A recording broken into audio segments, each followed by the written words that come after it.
Hello everyone, welcome to another exciting episode of Dayspring Discussions. I'm your host Sean McGahee, and this is a show we talk about movies, TV, sci-fi, fantasy, comic books. If you geek out about it, we're going to talk about it. You can listen to Dayspring Discussions on iTunes, YouTube, Podomatic, and Patreon, and contact Dayspring Discussions on the Facebook group, Twitter account, and dayspringdiscussions@gmail.com. Well, happy Thursday everyone. It is a nice and sunny morning here in Austin, Texas.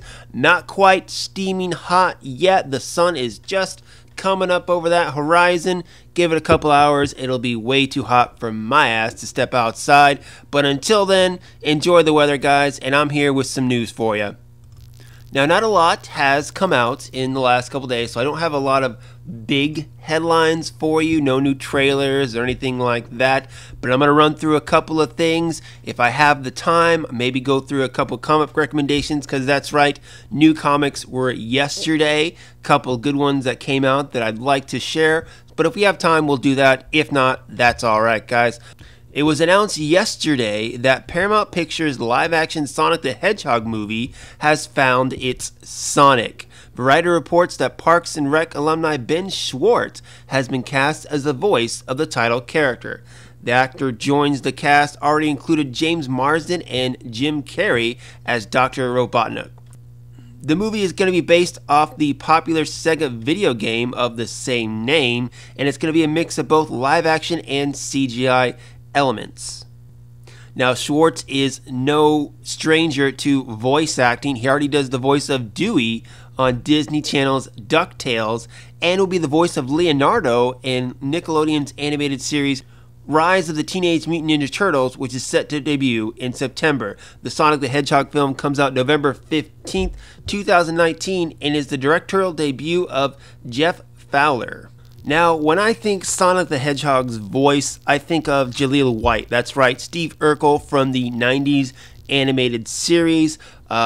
That's what I know, so that's the voice I associate with Sonic the Hedgehog. I love the character of Sonic. I had a Sega Genesis as a kid, had all the Sonic games. I'm a big fan of the franchise. Still not sure about this CGI live-action mix. Reminds me a lot of the Smurfs movies they did, as well as the SpongeBob SquarePants, and I wasn't a fan of it. I'd much rather them just keep Sonic in the fantasy realm, all CGI, dealing with Dr. Robotnik. This is the way they're going to go with it. I'm not excited about it, but of course, we'll wait and see what a trailer comes and go from there, guys. But nonetheless, Ben Schwartz, he's hilarious.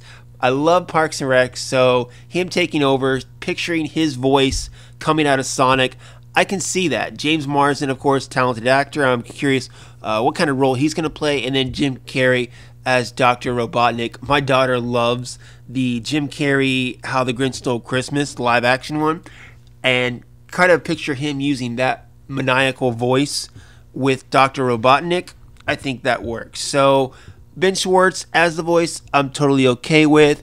Still not quite on board with the live action CGI mix. But then again, like I said, I'm going to try to put my presumptions aside until I see a trailer, and then I'm going to judge it harshly. Alright, next up, we got some Marvel casting news. So, it looks like, according to Vulture, Samuel Jackson and Kobe Smulders will be in Spider-Man Far From Home. That's the Marvel Cinematic Universe movie that's coming out just a few months after Avengers 4, set for July 5th, 2019. Now, for those of you who don't know, a little bit of spoilers, at the end of Avengers Infinity War, both Agent Maria Hill and Nick Fury got dusted, along with half the population in the galaxy. So this film follows up Avengers 4, which is, of course, the continuation of Infinity War. So what we know about it is that, according to Marvel Studios president Kevin Feige, it has been confirmed that Peter is going to be outside of New York on kind of a European adventure in London that will reflect the global aftermath of Infinity War and Avengers 4. He's going to be a junior in high school. The film is going to be directed by John Watts, who directed Spider-Man Homecoming. And those are all really the tidbits that we know. Honestly, it's not big news. Given Avengers 4, I have no doubt that Samuel L. Jackson and Kobe Smulders characters were going to come back. Something's got to happen in Avengers 4 where we get a lot of our heroes back. They look like they might be doing some time traveling, according to set pictures, and possibly with the help of Ant-Man. Not sure about that. I'm very interested to see what it's going to be. Like I said, this is the first film after Avengers 4.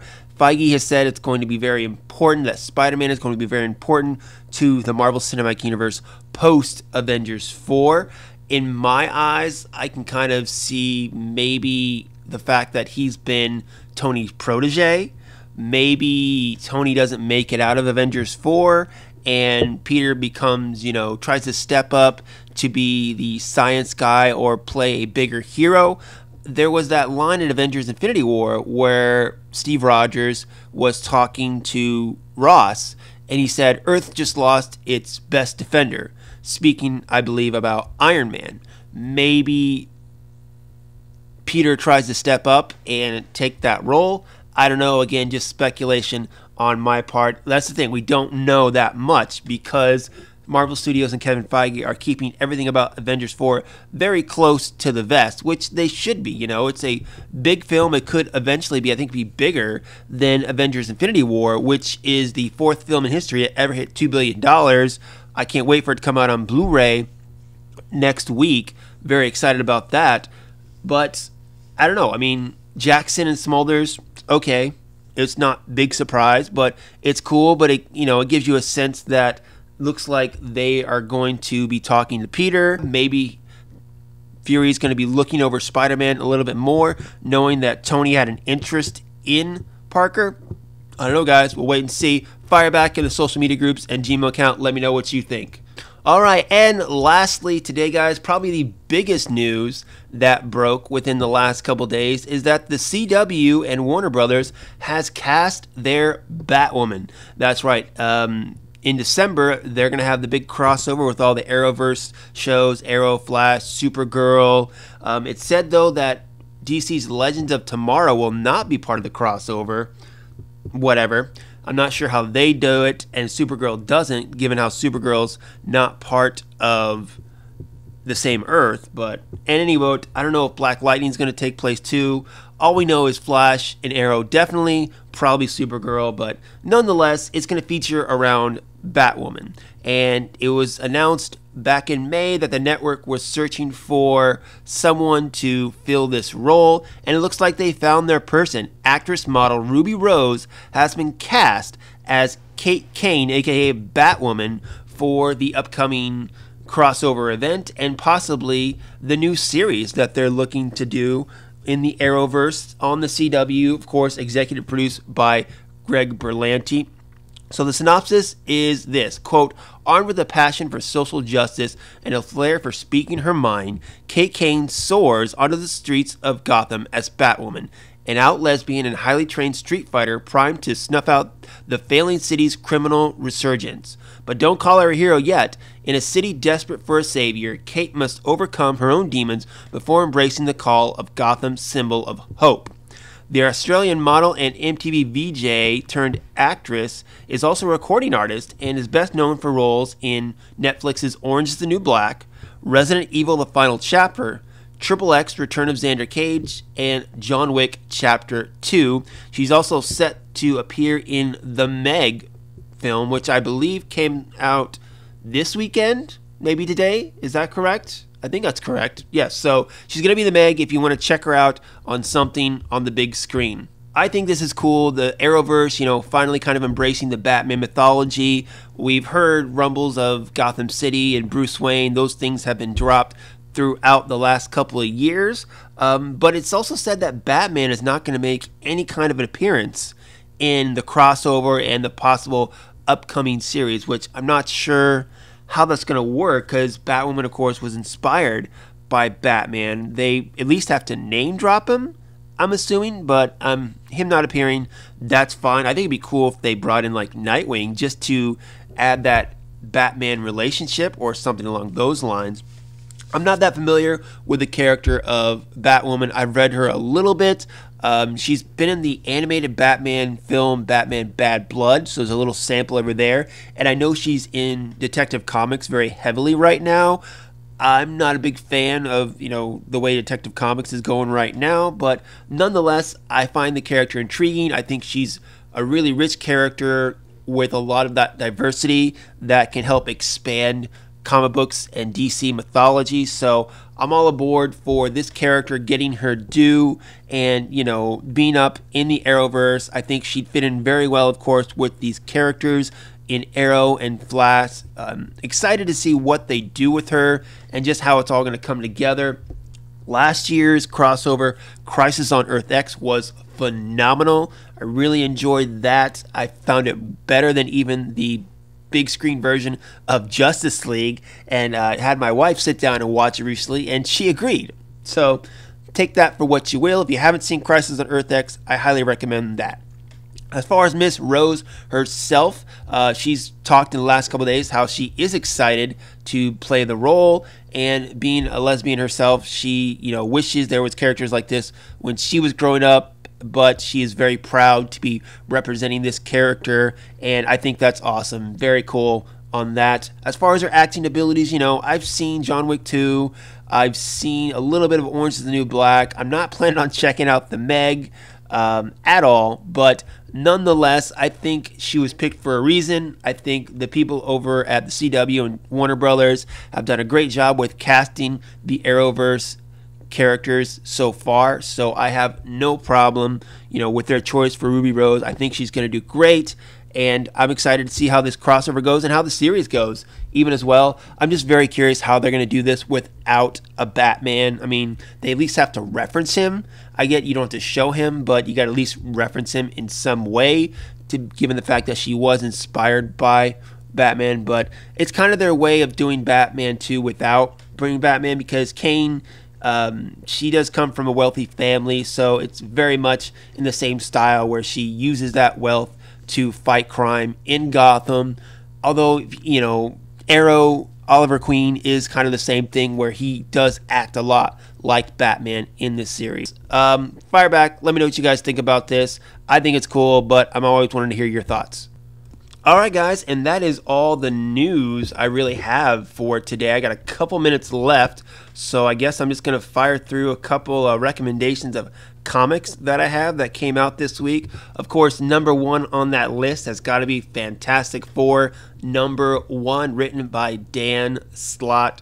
Guys, Marvel's First Family is back, sort of. They're in the process of being back, I guess you could say. They've been gone from Marvel for a long time. There are rumors that Marvel canceled the series because they wanted the film franchise to come back to Marvel, so they didn't want to put any more attention on them. Looks like with the Fox Disney deal, that's going to be coming up pretty soon, within the next year or so. But nonetheless, Fantastic Four #1, it's great. I'm a Fantastic Four fan. I really enjoy the characters. I like their dynamic. I even enjoyed that 2005 film, actually, with Chris Evans and Jessica Alba. Granted, there are not some great parts in it, but I think Chris Evans is great as Human Torch, which is one of my hesitations when he was cast as Captain America, that I thought he was so good as a rambunctious rascal. I couldn't see him playing that Captain America leader, hero type, but it just goes to show you just how good of an actor Chris Evans is, that he can do both parts so well. But Fantastic Four #1, written by Dan Slott. Guys, go pick it up, because if you like the Fantastic Four like me, it's a pretty good read. Alright, next up, what's another one I read? Oh, Darth Vader #19. That was a pretty good one. Written by Charles Soule, who is also currently writing Daredevil and several other things. I think he's also doing the Poe Dameron comic as well. But Darth Vader 19, this is a good one, guys, where you have Darth Vader hunting down a rogue Jedi who has given up the life many years ago, before Order 66. This Jedi left the Order. He started a family, and Vader and the Inquisitors are hunting him down. Just another good adventure with Darth Vader and kind of the Jedi Purge that encompasses the time between Revenge of the Sith and A New Hope. Death or Glory, number 4, written by Rick Remender. This is probably one of the few non-Marvel, non-DC comics that I read. It's really good. I'm very surprised no one has picked this up yet as far as like movie rights, because I see it as kind of a modern day, almost like Smokey and the Bandit kind of feel to it, where you have Glory, who is this great driver, being chased down by not only the cops and the mob, but it's a good storyline, guys. If you haven't checked it out, go pick up at least issue number 1 and let me know what you think. Hawkman number 3 came out as well. It's a pretty good one, guys. Robert Venditti writes this one, and I've never been a big fan of Hawkman, but the way they're handling him as kind of this immortal character is very interesting. Carter Hall just, going through time, remembering previous lives and forgetting parts of them, but also skipping through time as well is something they added to this. But it's a very interesting take on the character, one that has made me interested in reading it. So if you're not a fan of Hawkman, just do me a favor and check it out. I was never a fan of Hawkman, but the way this series goes, I think it's very interesting, and I think you guys would enjoy it. And that's kind of it as far as my recommendations as far as comics. So if there's anything that you recommend, hop online, let me know. You can hit it up on the Facebook group, Twitter account, and dayspringdiscussions@gmail.com. And that's going to be it for today, guys. I will be back next week, hopefully with some more good news for you. Until then, may the force be with us all.